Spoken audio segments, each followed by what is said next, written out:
ಮಹಿಳೆಯರ ಸುರಕ್ಷತೆ ದೃಷ್ಟಿಯಿಂದ ಸರ್ಕಾರ ಶೇರಿಂಗ್ ಕ್ಯಾಬ್ ಸೇವೆಯನ್ನ ರ್ಯಾಪಿಡ್ ಬೈಕ್ ಸೇವೆಯನ್ನ ಬ್ಯಾನ್ ಮಾಡಿತ್ತು. ಸರ್ಕಾರ ಏನೋ ಖಡಕ್ಕಾಗಿ ಆದೇಶ ಮಾಡಿತ್ತು. ಆದ್ರೆ ನಿಜಕ್ಕೂ ಸರ್ಕಾರದ ಆದೇಶ ಪಾಲನೆ ಆಗ್ತಾ ಇದೆಯಾ ಅಂತ ಫೀಲ್ಡ್ ಗಿಳಿದ್ರೆ ಅಲ್ಲಿ ಆಗ್ತಿರೋದೇ ಬೇರೆ. ಏನಾಗ್ತಿದೆ ಅಂತ ಗೊತ್ತಿಲ್ಲ. We have no idea.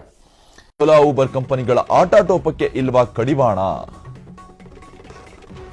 ಬೆಂಗಳೂರಿನಲ್ಲಿ ಅಕ್ರಮ ಸೇವೆ ನೀಡುತ್ತಿದ್ರು ಯಾಕೆ ಕ್ರಮವಿಲ್ಲ? ಓಲಾ ಊಬರ್ ಕಂಪನಿ ಮೇಲೆ ಅಷ್ಟೊಂದು ಮಮಕಾರ ಯಾಕೆ?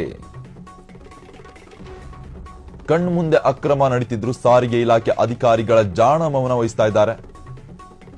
ಓಲಾ ಊಬರ್ ತಾಳಕ್ಕೆ ತಕ್ಕಂತೆ ಕುಣಿತಿದ್ಯಾ ಸಾರಿಗೆ ಇಲಾಖೆ ಅಂತಕ್ಕಂಥ ಪ್ರಶ್ನೆ ಮೂಡ್ತಾ ಇದೆ.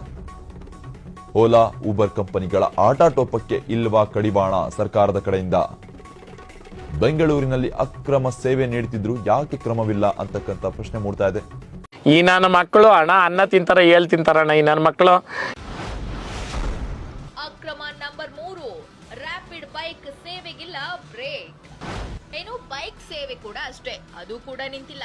ನಾವು ಬುಕ್ ಮಾಡಿದ 4 ನಿಮಿಷದಲ್ಲೇ ರ್ಯಾಪಿಡ್ ಸೇವೆಯ ಬೈಕ್ ಬಂದ್ಬಿಡ್ತು. ನಮ್ಮ ಪ್ರತಿನಿಧಿಯನ್ನ ಬಸವನಗುಡಿಯ ಕಾರ್ಯಪ್ಪ ರೋಡ್ನಿಂದ ಪಿಕ್ಅಪ್ ಮಾಡಿದ್ರು. ಹೆಲ್ಮೆಟ್ ಕೂಡ ಕೊಡದೆ ಟ್ರಾಫಿಕ್ ರೂಲ್ಸ್ ಲೆಕ್ಕಕ್ಕಿಲ್ಲ ಅನ್ನೋ ರೀತಿ ನಮ್ಮನ್ನ ಡ್ರಾಪ್ ಮಾಡಿದ್ರು.